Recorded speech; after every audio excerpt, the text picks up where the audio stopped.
지금 나가고 있어 지금. 나간다. 1등이야. 아, 어차피 여기서는 조용.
영남중학교 2, 3학년 학부모 여러분 안녕하십니까?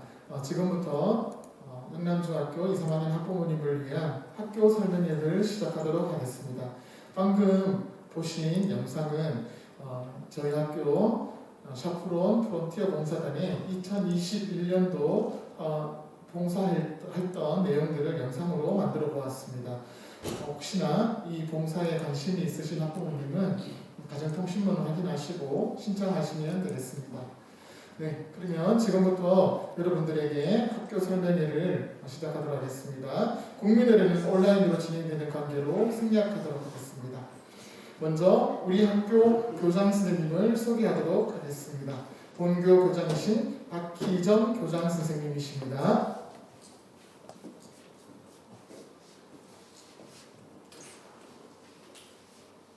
교정에 나뭇가지에 꽃망울이 맺혀서 봄이 오는가 했습니다만 바람이 거세게 불고 체감 온도가 많이 낮아서 기다리던 봄은 조금 더 있어야 할 것 같습니다. 비록 비대면으로 모니터를 통해서 뵙습니다만 신학기를 맞아 우리 학부모님께 인사를 드리겠습니다.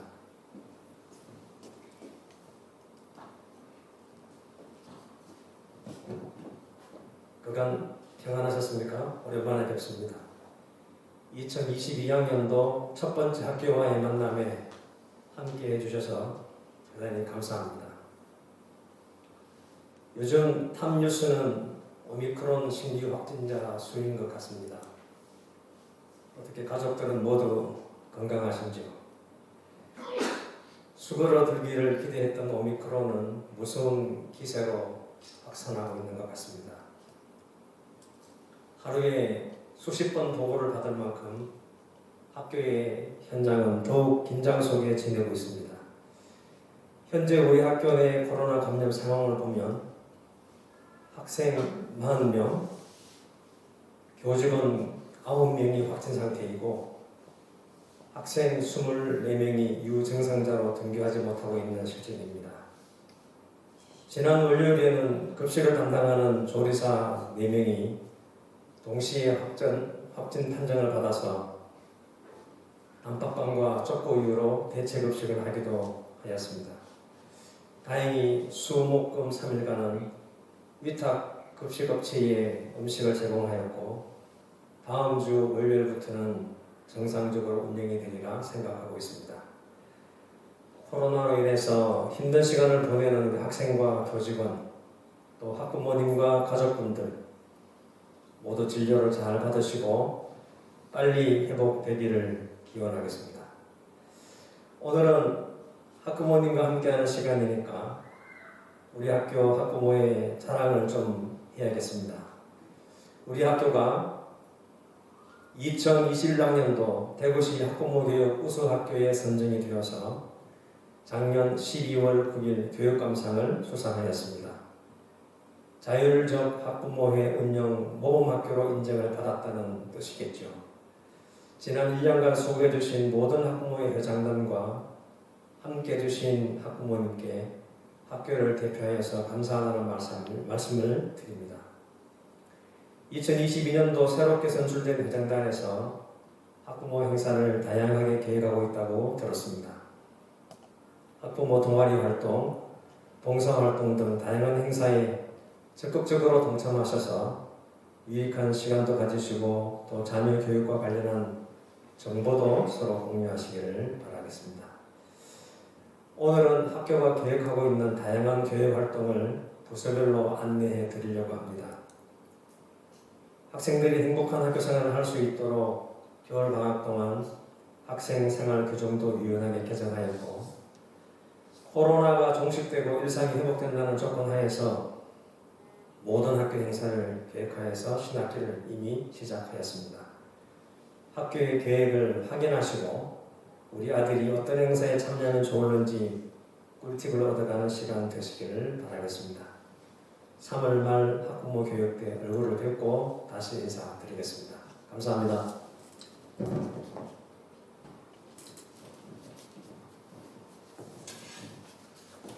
네, 우리 학교 교장 선생님의 인사 말씀이셨습니다. 그러면 지금부터 영남중학교 2022학년도 교육활동 안내가 있도록 하겠습니다. 오늘 진행된 순서는 교목기획부, 수업연구부와 평가연수부, 학생생활교육부, 창체인생교육부, 상담복지부 순으로 교육활동 안내를 하도록 하겠습니다. 먼저 교육기획부의 교육활동 안내가 있겠습니다. 정영수 부장님의 안내입니다. 네, 학부모 여러분 안녕하십니까. 교무기획부를 맡고 있는 정용수입니다. 네, 교무기획부에서 학사 일정에 관한 간략한 안내를 드리도록 하겠습니다. 지금 3학년 학생은 코로나 상황 1학기 때 코로나 상황에서 입학해서 3년간 코로나와 지내다 보니까 우리 남자학교에서 가질 수 있는 체육대회라든가 여러 가지 단체 활동을 제대로 경험해보지 못하고 이렇게 3학년까지 올라온 것 같습니다. 그 기간에 학생들도 어려움이 많았을 것 같고 학부모님들도 가정에서 굉장히 참 안타까운 마음으로 바라봤을 것 같습니다. 영남중학교의 우리 교사 현황은 우리 교장, 교감 선생님 포함해서 43명의 교과 선생님이 계시고요. 원어민 교사로서 영국인 루시 선생님이 한 분 계시고 그 외에 스포츠 강사, 수준별 강사까지 12명의 강사 선생님과 함께 교육을 진행하고 있습니다. 작년과 조금 달라진 것을 몇 가지 안내드리면요. 우리 월화수목금 5일간의 수업 진행이 작년에는 수요일이 5교시로 진행되었지만 나머지는 7교시였습니다. 근데 올해부터는 월요일, 금요일 6교시로 그리고 화, 수, 목 7교시로 이렇게 요일 시수가 조금 바뀐 것 아마 부모님들도 알고 계실 것 같습니다. 이렇게 바뀌었고요.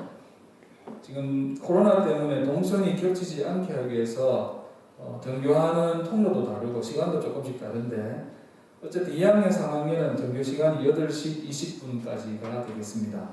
그리고 올해부터 달라진 게 점심시간을 학년별로 운영하고 있습니다. 그래서 3학년은 3교시 마치고 식사하고 2학년은 4교시 마치고 1학년은 5교시 마치고 식사하는 형태의 점심시간 운영이 원래 좀 달라졌습니다. 지금 자료에 나온 연간 학사력 일정을 보면 우리 중간고사가 4월 28일부터 29일까지 진행이 됩니다.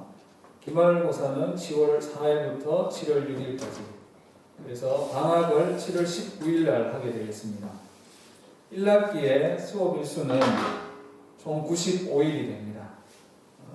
그래서 여름방학이 7월 20일부터 8월 15일까지 진행되고 2학기 개학은 8월 16일 날 개학이 되어서 2학기가 시작됩니다.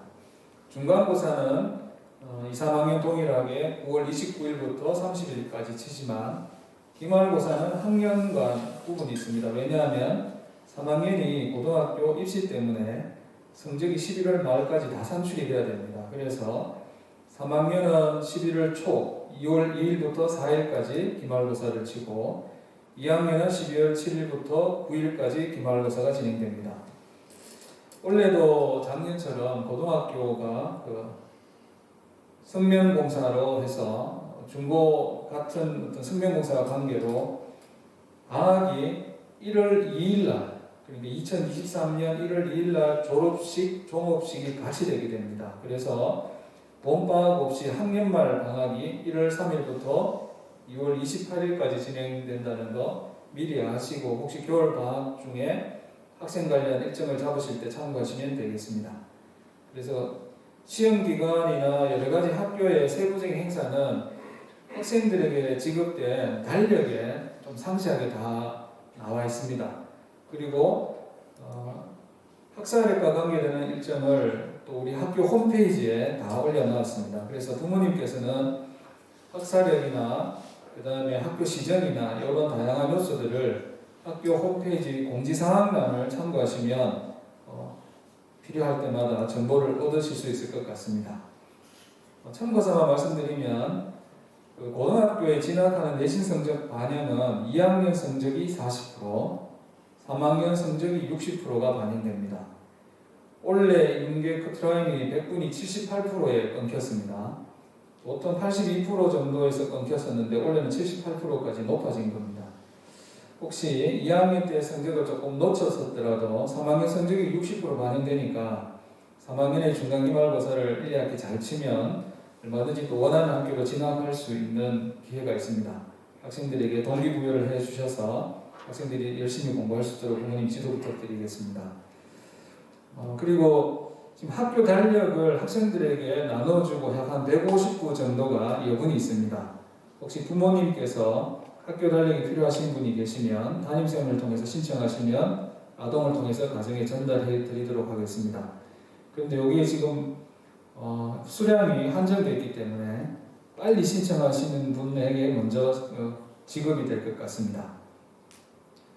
그리고 출결이라든가 이런 것들이 지금 상당히 복잡게 운영되고 있습니다. 코로나 상황 때문에. 그래서 부모님들께서는 출결과 관계되는 것들은 항상 담임쌤과 긴밀하게 협조를 해서 학생들이 손해보는 일이 없도록 부탁드리겠습니다.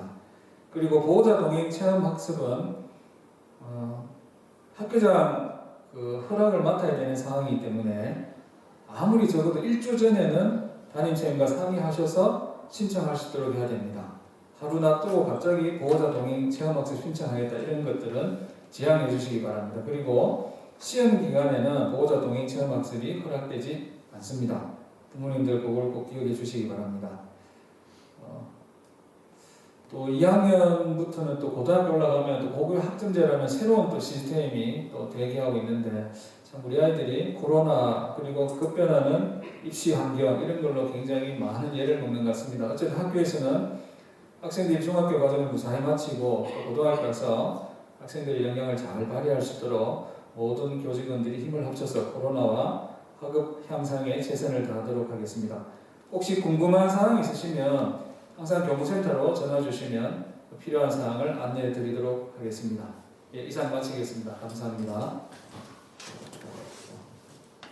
네, 지금까지 교보기획부의 교육활동 안내였습니다. 다음으로는 수업연구부와 평가연수부의 교육활동 안내를 수업연구부장 신장환 선생님의 말씀이 있겠습니다.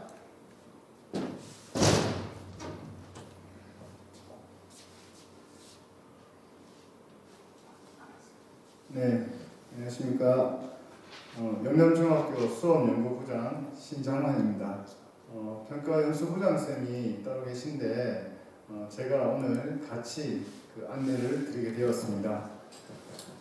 제가 안내드릴 것은 이미 잘 알고 계신 것 같은데 선진형 교과 교실제랑 기초기본학력 향상사업이라고 하는 수업연구부의 주요 사업을 안내드리는 것입니다. 선진형 교과 교실제는 한마디로 학부모님 대학 다니실 때처럼 전공 교과 교실로 학생들이 이동해서 수업을 듣는 것입니다. 그래서 전공 교과 교실에 필요한 수업 기자재랑 수업 내용물들 모든 것들이 다 갖춰진 교실에 학생들이 이동해서 수업을 하는 건데요. 이 코로나 감염 상황 때문에 2년 전부터 지금 제대로 운영을 하지 못하고 있는 상태입니다. 학생들의 이동을 제한하고 있기 때문입니다. 그 전만 해도 전국 교과교실제 운영 현황에서 저희가 최우수상을 받을 정도로 활발하게 적용이 되었고, 만약에 사정이 좋아진다면 2학기부터라도 그 이동교실 수업을 실시할 계획입니다. 적어도 내년에는 반드시 원래의 교과교실제 모습을 갖추게 될 거고, 현재 2학년들이나 1학년들에게는 이 선진형 교과교실제가 적용될 예정입니다. 자세한 사항은 가정통신문으로 대신하도록 하겠습니다. 그리고 오늘 제가 주로 말씀드리고 싶은 것은 저희 부서에서 하고 있는 기초기본학력 향상 사업입니다. 단순히 우리 학교에서는 성적이 낮은 학생을 기초기본학력 대상으로 삼지 않고 있습니다. 정서와 심리검사를 포함해서 그 학생들에게 지원이 필요한 학생들을 선발하게 되고, 그 중에서 지원을 희망하는 학생들을 대상으로 기초학력 향상 사업을 하고요. 성적이 부족한 학생들 뿐만 아니라 일반 학생들을 대상으로 하는 기본 학력 향상 사업도 동시에 하고 있습니다. 작년에 디딤돌 학력 향상 프로그램이라고 해서 그 학생들에게 많은 호응을 얻었던 그 사업이 바로 기본 학력 향상 사업 중에 디딤돌 사업입니다. 올해도 더 확대된 상태로 그 사업을 진행할 예정입니다. 간단하게 요약해서 말씀드린다면 두 드림 프로그램이라고 해서 기초 학력 향상을 위한 지원이 필요한 학생들을 대상으로 하는 프로그램이 계획되어 있습니다. 이 학생들 중에서 심리적, 정서적 지원까지 필요한 학생들을 선발하게 되는데요. 성적이 부족한 학생이면서 동시에 심리적, 정서적 지원이 필요한 학생들을 정밀한 검사를, 심리 검사를 통해서 우리 학교 선생님들이 아니라 전문가, 정서 심리 지원 전문가, 학력 학습 방법 지원 전문가들에 의해서 1년간 돌봄을 받게 됩니다. 해당 학생들이 주변에 있거나 지금 유튜브에 들어와 계신 학부형님들이 많지는 않은데 혹시 주변에 있다면 우리 학교에 이런 사업을 좀 알려주시기 부탁드립니다.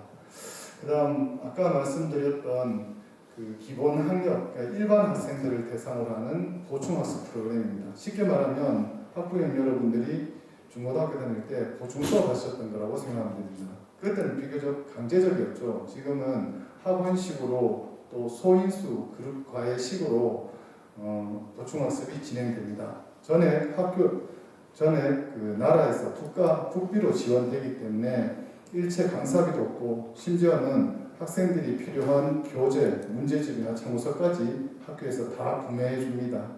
그래서 작년에 상당히 많은 예산을 학생들에게 투입했고 학생들도 이 학원에서 듣는 수업보다 훨씬 더 소인수 그룹으로 하기 때문에 호응도 좋았던 것 같습니다.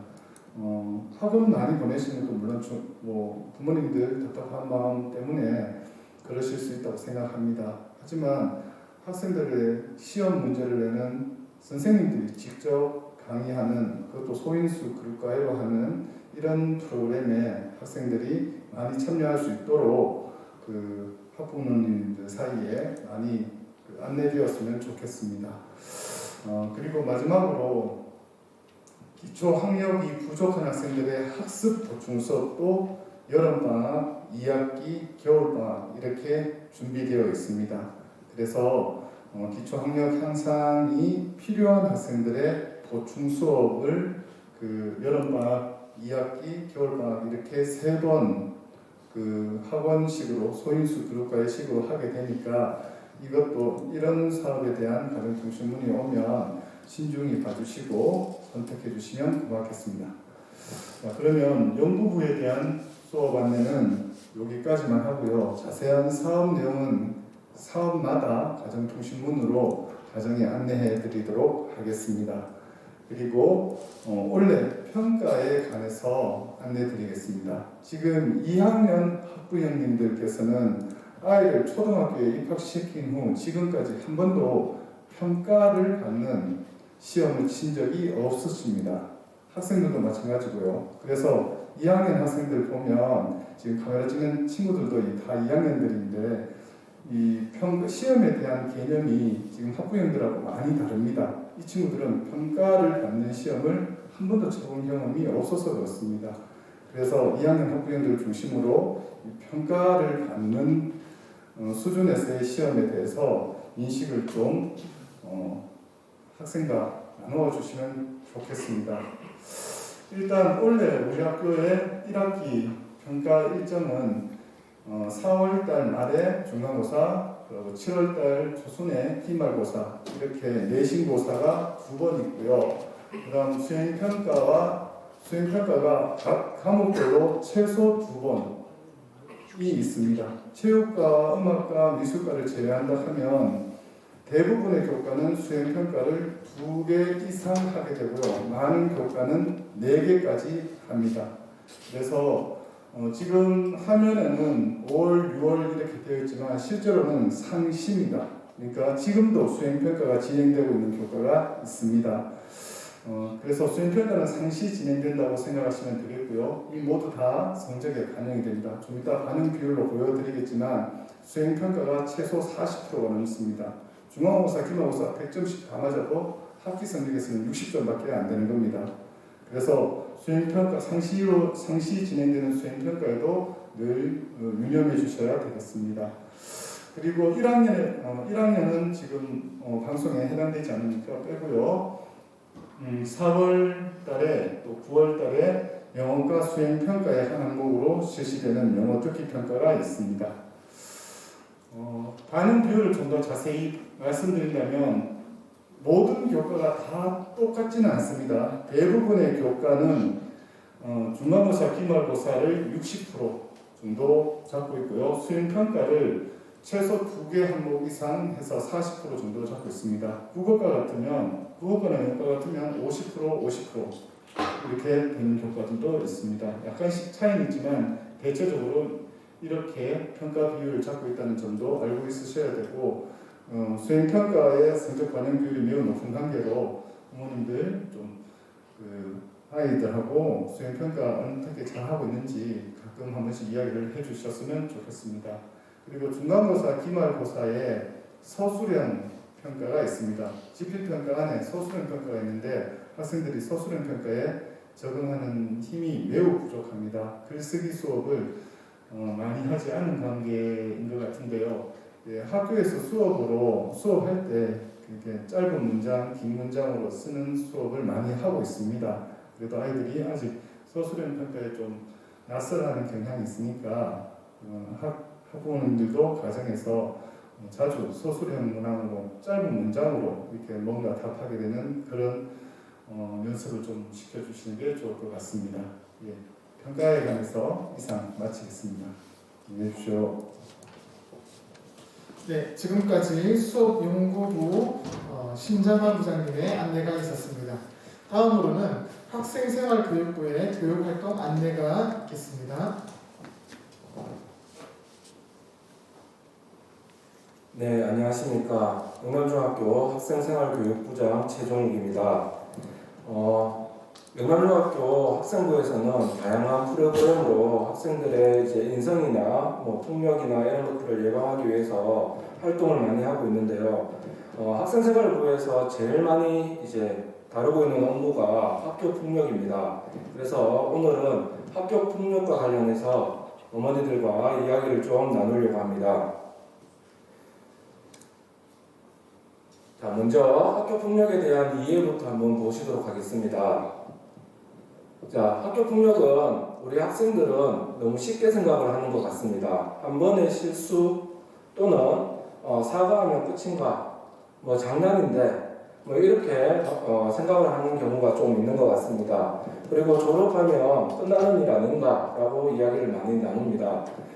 지금 우리 사회를 보면 학교 폭력과 관련해서 스포츠인이나 또는 연예인들이 학교 폭력과 관련해서 많은 제지를 당하고 제약을 받는 경우가 많습니다. 이런 걸 보면 학교 생활에서 학교 폭력이 학교 생활에서만 그치는 것이 아니라 나중에 성인이 되었을 때까지 영향을 준다는 것을 우리 사회를 통해서 알 수 있는 것 같습니다. 그러면 학교 폭력의 개념과 정의에 대해서 한번 보도록 하겠습니다. 학교 폭력이란 학교 내외에서 학생을 대상으로 발생한 상해, 폭행, 감금 등등의 신체, 정신 또는 재산상의 피해를 수반하는 행위를 다 학교 폭력으로 규정하고 있습니다. 여기에서 우리가 눈여겨봐야 될 것은 학생을 대상으로 발생한입니다. 여기서 말하는 학생은 피해 학생을 우리가 이제 학생으로 이제 규정했을 때 학교 폭력으로 이제 삼는다라는 것입니다. 가해 학생이 아니라 피해 학생을 중심으로 학교 폭력이 정의가 되는데요. 여기에서 말하는 학생이라는 것은 학교에 적을 두고 있는 학생을 학생이라고 봅니다. 여기서 말하는 학교는 또한 초등학교, 중학교, 고등학교까지를 학교로 보고 있습니다. 자, 그러면 간단한 질문을 제가 한번 해보려고 하는데요. 다음은 학교폭력에 해당할까라는 질문을 통해서 학교폭력의 정의를 다시 한번 떠올려보도록 하겠습니다. 대학생이 중학생 동생이 말을 듣지 않는다고 집에서 때린 경우 학교폭력일까요? 네, 맞습니다. 피해 학생이 중학생이기 때문에 학교폭력으로 간주합니다. 다음은 반 친구들이 별명을 불러서 스트레스를 많이 받는 경우, 네, 당연히 학교폭력이 되겠죠. 그 다음 초등학생이 집 근처 놀이터에서 놀고 있던 유치원생을 폭행한 경우, 이 경우는 학교폭력이 아닙니다. 왜냐하면 유치원은 학교로 규정하지 않기 때문입니다. 다음은 고1 학생이 담배를 피우지 말라고 훈계하는 어른을 폭행한 경우, 피해자가 학생이 아니기 때문에 마찬가지 학교폭력으로 보지 않습니다. 다음은 중1 학생이 다른 반 빈교실에 들어가 금품을 훔친 행위. 자, 이 행위는 절도에 해당하는 것으로 폭력과 관련이 없으므로 학교에서는 선도위에서 처벌을 하게 되어 있습니다. 그러면 학교폭력의 유형에는 어떤 것이 있는가? 신체폭력, 언어폭력, 그 다음에 금품갈취, 강요, 따돌림 이런 등등의 유형이 있는데 사실 피해자가 폭력으로 인해서 피해를 입었다 하면 뭐든 다 학교폭력으로 간주하면 될 것 같습니다. 성폭력, 사이버폭력도 있습니다. 그러면 학교 폭력 예방을 위해서 우리 학부모님들이 어떤 역할을 하셔야 되는지 한번 보도록 하겠습니다. 최초 과정에서는 자녀의 학교 폭력 징후를 발견하게 됩니다. 이것은 감지나 인지를 통해서 알 수 있는데요. 감지는 자녀의 행동이나 또는 표정 이런 것들을 통해서 알아차리는 것이고, 인지는 자녀와의 상담이나 또는 담임교사의 연락, 일단 학교 폭력에 대해서 말을 들은 경우를 인지로 보면 될 것 같습니다. 이렇게 감지 또는 인지를 통해서 학교 폭력 징후를 발견하게 되면 자녀의 상태를 정확하게 파악을 해야 됩니다. 이때에는 반드시 학생들이 무엇을 요구하는지, 어떤 정서의 상태인지 확인이 반드시 필요합니다. 그 다음 담임교사 등에게 해당 내용을 알리고 사실 확인을 요청해야 됩니다. 그래야지만 더 이상 크게 나아가지 않도록 우리가 이렇게 해야 될 것 같습니다. 자, 학교폭력 피해 학생의 징후입니다. 많은데요. 안색이 안 좋고 평소보다 기운이 없다. 그 다음에 갑자기 짜증이 많아지고 가족이나 주변 사람들에게 폭력적인 행동을 한다. 사실 지금 중학교 2학년, 3학년 학생들 사춘기에 접어들면서 이러한 증상들 대부분 학생들이 보이고 있습니다. 어머니들이 잘 느끼실 텐데요. 그렇다 할지라도 학교 폭력 피해를 입는 친구들은 어떤 식으로든 징후가 드러나게 됩니다. 어머니들께서 이러한 작은 징후일지라도 놓치지 마시고 대화의 시간을 많이 가지면서 학생들의 징후를 좀 캐치를 좀 해주셔서 또 학교에 또 이렇게 알려주시면 좋을 것 같습니다. 사이버 폭력 징후 다 똑같습니다. 징후가 비슷합니다. 제가 사이버 폭력에 대해서 다시 이렇게 이야기를 하는 것은 요즘의 학교 폭력이 대부분 사이버 폭력으로 이루어집니다. 우리 학교 작년에 학교 폭력 사안들도 보면 95% 이상이 대부분이 사이버 폭력입니다. 어머니들께서 우리 학생들이 SNS를 사용할 때 비속어라든지 또는 친구를 놀린다든지 이런 대화가 이루어지지 않도록 교육을 좀 해주시고, 핸드폰 사용에 있어서도 많은 관심을 가져주신다면 많이 줄어들 것 같습니다. 자, 넘어가겠습니다. 자, 그러면 학교 폭력 사안이 발생했을 때 우리는 어떤 절차로 그것을 해결해 나가는지 이야기를 한번 나눠보도록 하겠습니다. 처음 사안이 발생하게 되면 피해 가정 측에서 학교에 신고를 하게 됩니다. 그러면 학교에서는 최초 이틀 내에 2일 내에 교육청에 사안을 보고하게 되어 있습니다. 그리고 난 다음에 사안 조사를 하고 학교 폭력 전담 기구라는 기구가 학교에 있습니다.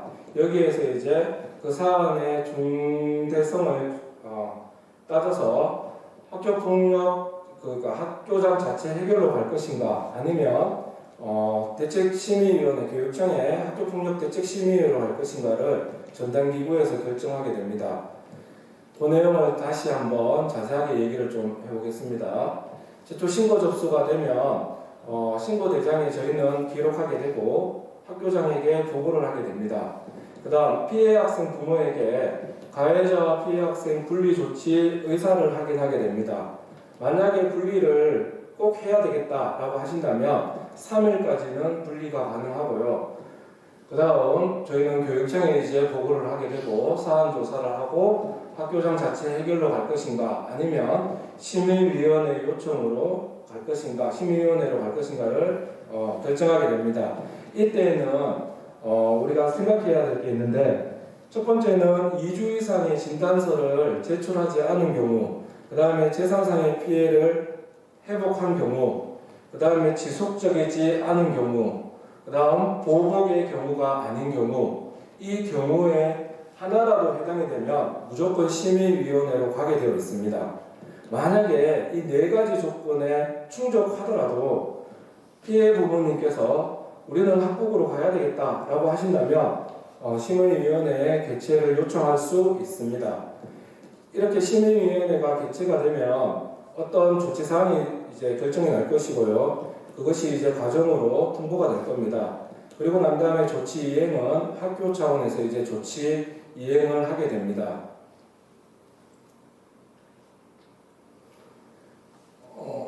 가해자와 피해 학생 분리 조치 단계는 아까 전에 설명드렸다시피 피해 학생 측에서 이야기를 하시면 3일까지는 분리 조치가 가능하다라는 겁니다. 자, 이렇게 학교 폭력에 대해서 학생부에서 이야기를 다 끝냈는데요. 제가 생각하는 학교 폭력이 학교에서는 반드시 일어나서는 안 될 일이지만 우리가 이제 보면 학생들이 즉흥적이고 분노를 잠깐 조절하지 못해서 학교 폭력이 일어나는 경우가 있습니다. 이럴 때에는 제가 늘 하는 말이 역지사지 마음으로 피해자는 가해자의 심정으로, 물론 그렇게는 잘 안 되겠죠.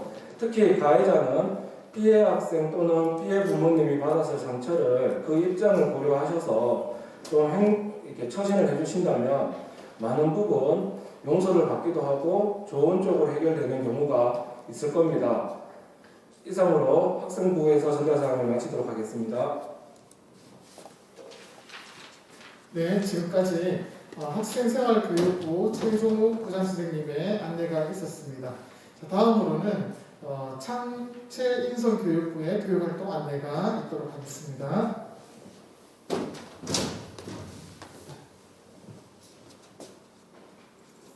네, 안녕하십니까. 창체인성교육부장 김태우입니다.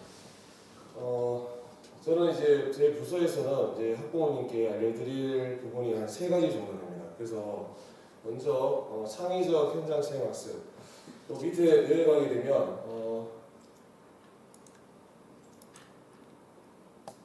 먼저 동아리 먼저 보겠습니다. 여느 해와 마찬가지로 저희 학교에서는 각 학년마다 13개의 동아리가 개설됩니다. 다음 주 주가 되면 이제 각 학반마다 동아리에 학생들이 이제 배정되어서 이제 소속될 예정입니다. 그래서 각 반 소개와 그다음에 그게 담당하신 선생님들 명단이 나와 있고요. 다른 여기에 이제 2개 혹은 2명 혹은 3명 동아리당 2명 혹은 3명에서 각 동아리를 19명에서 20명으로 맞추어서 활동할 예정입니다. 모든 학생들 좀 의사를 반영해서 하면 좋겠지만 우리가 한 해인가 2해인가 앞서 한 적이 있었는데 너무 막그 선착순이다 보니까 질서가 좀 안 잡히고 또 그래서 또 담당한 선생님 인성교사가 가지고 수적 차이가 좀 크게 나셔서 그래서 골고루 이렇게 19에서 20명으로 이렇게 제안을 했습니다. 자, 그래서 위로 보게 되면 이제 우리 한 해 일정입니다. 이제 2, 3학년이니까 이제 1학기에 3일, 2학기에 3일 있습니다. 그래서 각각 17시간 실시하는데요. 전일제가 이제 5월 31일 마지막 날에 있습니다. 그리고 6월 22일 날 수요일 7시간이 있습니다. 그러면 이제 3시간 남았죠. 그래서 7월 15일 날 여름방학이 임박한 7월 15일에 2, 3학년 3시간입니다. 자, 그리고 2학기는 9월 14일, 11월 18일, 12월 3일 이렇게 7시간, 7시간, 3시간 이렇게 진행할 예정입니다. 그 중에 1학년에서 아닌 것이 있으니까요. 네, 넘어가고요. 이렇게 잘 안 잡히죠.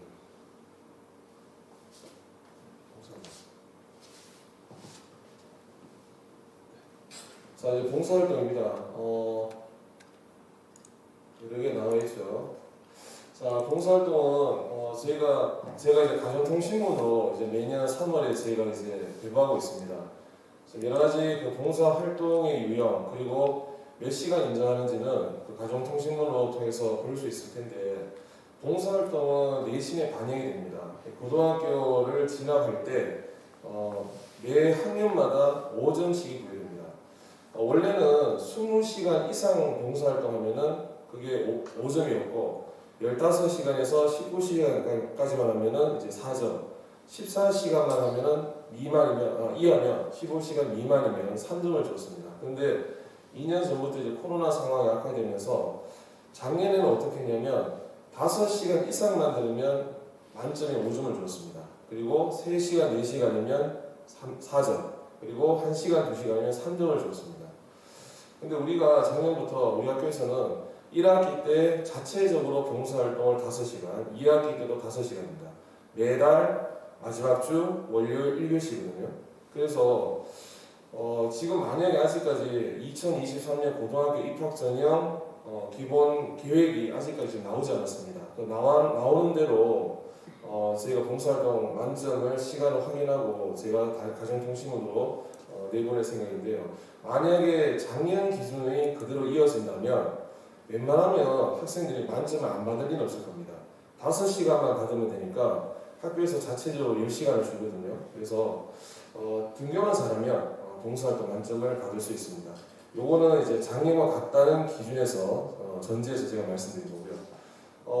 그리고 봉사활동은 기본적으로 무보수성, 비정파성, 공익성 이런 여러 가지 다양한 기준이 있는데요.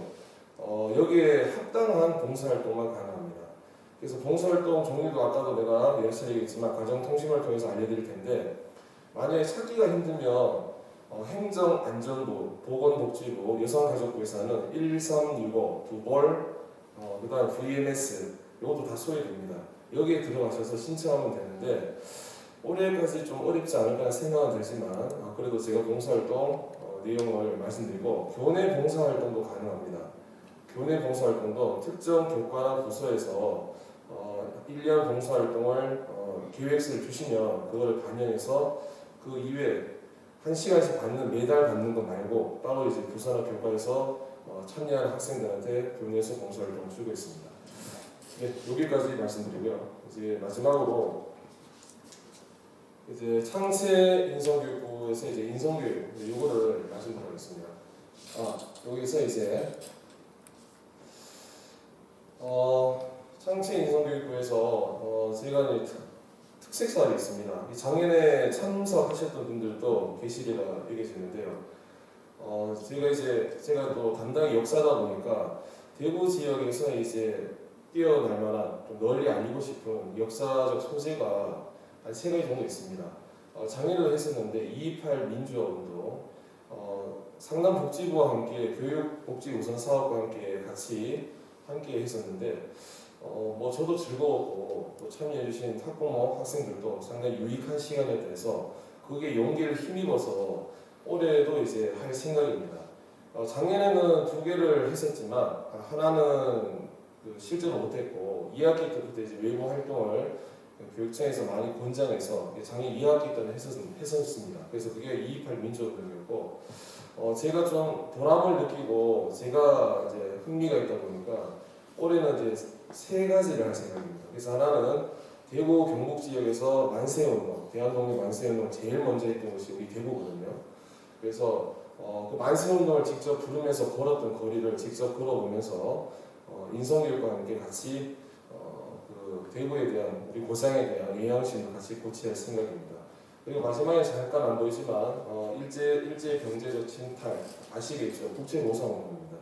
대구의 국제보상운동 관련된 장소도 있기 때문에 요 3번에 걸쳐서 날짜는 1학기 때 1번, 2학기 때 2번 가급적 이제 피했습니다. 다른 행사와 다 고려해서 날짜를 정했는데 저 날짜가 또 변경될 수 있다는 것은 또 미리도 말씀드릴 수 있습니다. 시간이 되면 정말 유익한 시간이 될 것 같습니다. 제가 열정을 갖고 이 특색 사업에 제가 이렇게 같이 다른 여학생들과 함께 같이 현장에서 직접 걸어가면서 좋은 내용을 여러분께 소개해드리고자 합니다. 많이 참석해 주시고 또 많이 또 즐거워졌으면 좋겠습니다. 벌써부터 미리 들뜨고 있습니다. 네. 자, 이상으로 창체 인성교육부에서 전해드릴 말씀을 안내해드렸습니다. 네, 감사합니다. 네, 지금까지 창체 인성교육부의 김태훈 부장님의 교육활동 안내가 있었습니다. 네, 그럼 마지막으로 상담복지부의 교육활동 안내가 있도록 하겠습니다.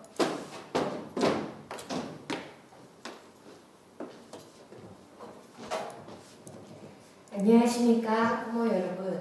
저는 상담복지부장 주미진입니다. 저희 부서는 학생, 학부모 상담과 복지 업무를 담당하고 있습니다. 학생들이 학교 생활을 잘 할 수 있도록 돕는 곳이기도 합니다. 저희 부서에서 가장 중요하게 생각하는 교육복지 우선 지원 사업에 대해 안내하겠습니다.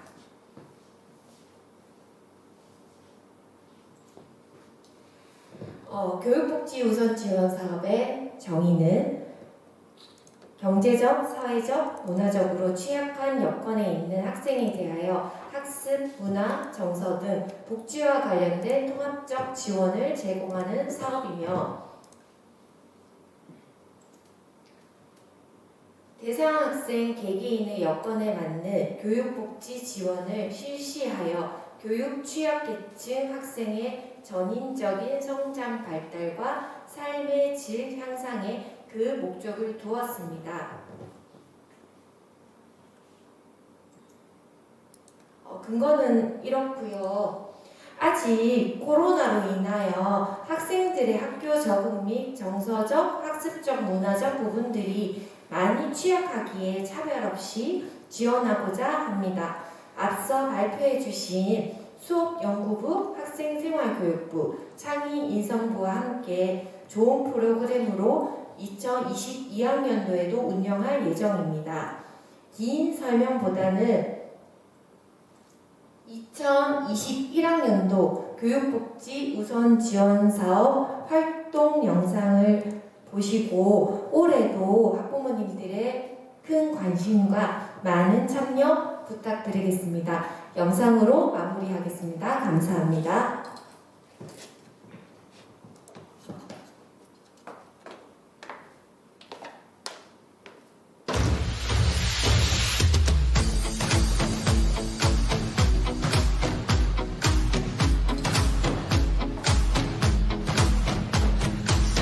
시작은 늘 설레게 하지 모든 걸 이겨낼 것처럼 시간을 뒤쫓는 시계바늘처럼 앞질러 가고 싶어 하지. 여기서 잠깐 하는 거는 아마 세계문화유산에 들어요. 세계문화유산위원회에서 그 중에 우리 대구가 하나 생긴 거야. 이거 얼마나 기분이 그 선을 먼저 넘지 말라고. I can fly the 우리는 그거 많은 건데 강호동만 내기 뽑혀서 배운 실제 서원을 정리했던 조선시대 임금의 영조도 있었고 서원 실패를 하려고 했지만은 지금 내겐 용기가 필요해. 자 아까 너무 네 아닙니다 딩딩딩딩딩 아닙니다 자 자꾸 뭘 그래 열심히 잘 찾아보시는 것 같은데 터진 것처럼 한 발로 뛰어도 난 나의 길을 갈 테니까 지금 나를 위한 약속 멈추지 않겠다고 도와놨지.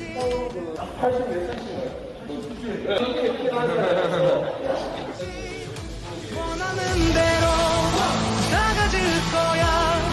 그게 바로 내 꿈일 테니까 변한 건 없어. 버티고 버텨. 내 꿈은 더 단단해질 테니 다시 시작해.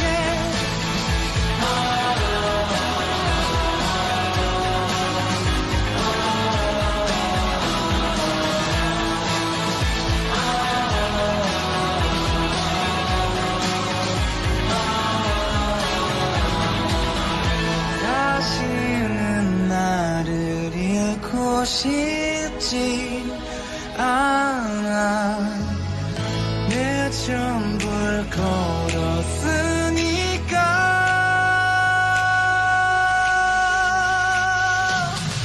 원하는 대로 나가질 거야.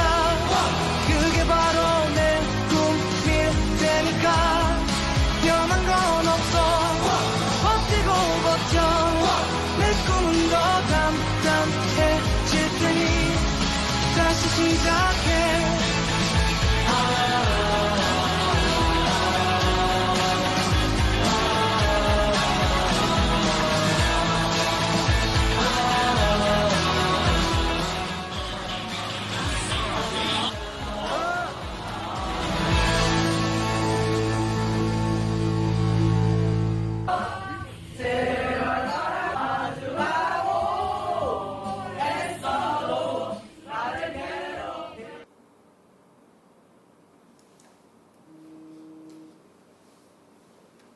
네, 이상으로 2022학년도 영남중학교 학부모님을 위한 학교 설명회를 마치도록 하겠습니다.